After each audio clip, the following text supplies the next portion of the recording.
We need to talk about Joe Biden, who decided, I guess, because Trump keeps having these long, really good pressers where he answers question after question after question. I think Biden was feeling some heat, so he held his own presser. The first comment that he made was about Meta and about all this news that Zuckerberg made, I guess early last week, when he said, we're getting rid of fact checkers. Enough is enough. We're going to have free speech once again on the Facebook platform. And Biden is furious. Let's take a listen.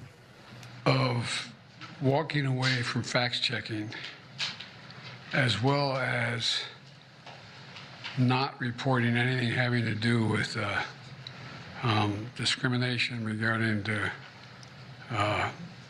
TPS, I find to be just contrary to American justice, the way we talk about one another. You don't know. Telling the truth matters.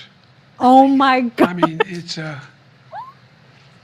this guy. I know I'm on national television, but you all are local reporters and national reporters. I'm not. This is not a legit, real question, but what do you think?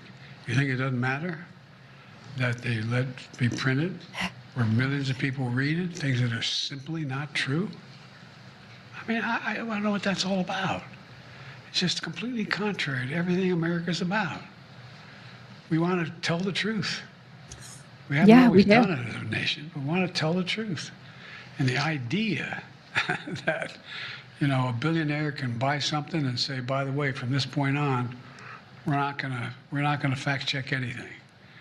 And when you have millions of people going online, reading this stuff, it is, anyway, I think it's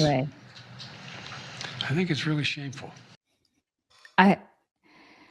The amount that he doesn't understand what our country was founded upon, like he doesn't understand the amount that he is so just completely senile at this point, and the lack of self-awareness too. Right. I can't believe that Jill allows him to do this at this point. Like maybe she just hates him so much. She's like, just go out there and just be the worst president ever. His legacy is so awful. Yeah. He just makes it worse and worse every single time that he steps out on a podium. It's remarkable. It gets worse because he was also asked in that same presser whether or not he had any regrets about not running.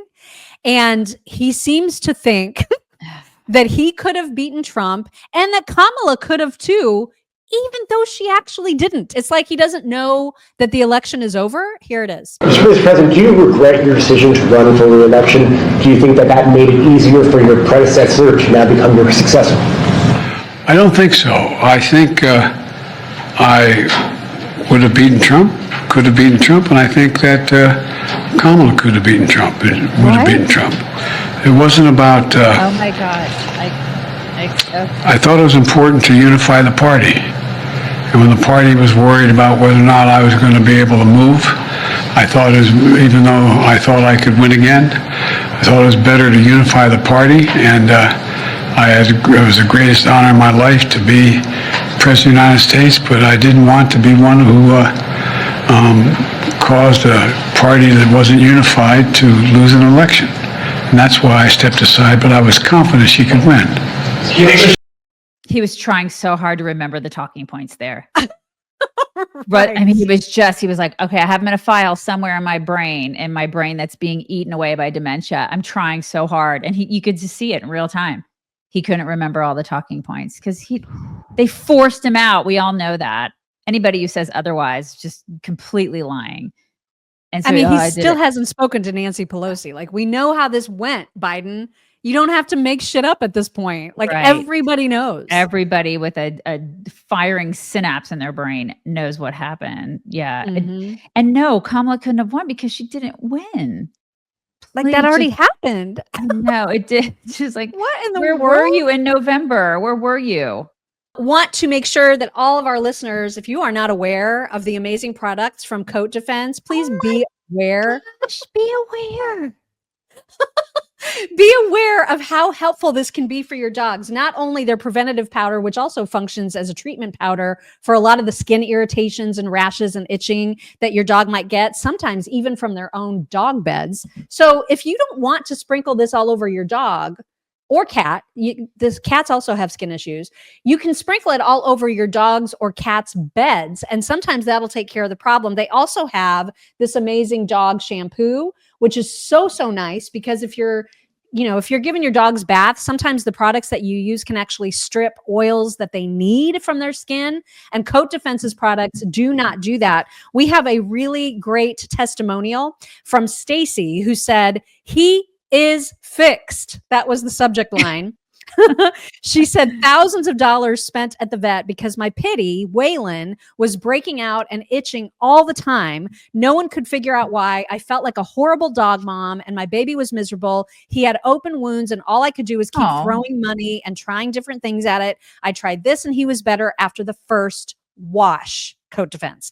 All the redness and itching is gone. We've used the daily preventative powder daily and he has not itched since. This product saved my sanity and my pup. Thank you to the owners of this product. I highly recommend it. So just one more testimonial for the great product that is Coat Defense. If you go to coatdefense.com and use code CHICKS, you will save 15% off of your entire order. So check it out, coatdefense.com. There's still plenty of time for him to pardon God knows who. The question was, though, whether or not he plans to pardon himself. And he seemed, you guys, genuinely perplexed about that question. Here it is. Your assessment is. Also, sir, on pardons, have you ruled out a pardon for yourself or any other additional members of the family? For myself? Yes, sir. What would I pardon myself for? That's what I'm asking. No, I have no contemplation of pardoning myself for anything. I didn't do anything wrong. He didn't do anything wrong, you guys. He's done nothing Maybe wrong. He doesn't think he did. Like, is it possible he just doesn't remember? Yeah, like doesn't remember like his son making all this money for the family and then dispersing the funds to the family. I mean, I guess when you have that all these agencies in your pocket and you're able to do that without any opposition, and they let you do it willy-nilly, I guess you don't think you've done anything wrong. Well, Must he was be also nice. he was also asked about other pardons other than himself and, who might be on the list and so on. And his answer makes it sound like he's waiting to see what Trump says, like who Trump might be talking about, going after. Which is super weird. Like if you're going to pardon somebody, pardon them because you genuinely believe they didn't do something wrong that they've already been convicted of or that they're serving time for. But this is a very strange answer. Sense of what other pardons and commutations you're considering in your last 10 days? Well, the answer is no, because two things. One is that it depends on some of the language and expectations that Trump broadcast in the last couple days here as to what he's going to do. The idea that he would punish people for not adhering to what he thinks should be policies related to his well-being is outrageous. What is he But talking there's about? still consideration of some folks, nothing but no decision.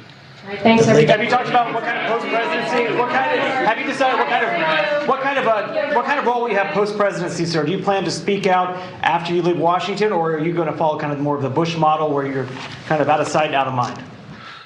I'm not going to be out of sight or out of mind.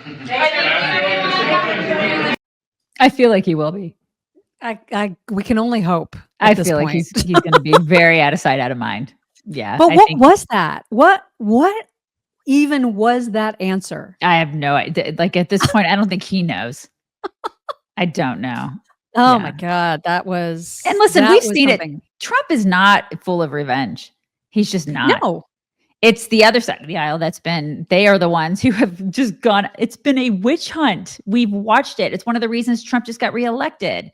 So I just find and it's been since 2015. I know. It's just nonstop. We're all exhausted by it. So that's why I find it so interesting when he's like, oh, he's going to go after all these people. It's just going to be that. And I'm like, seriously? Do you have any know. self-awareness, dude?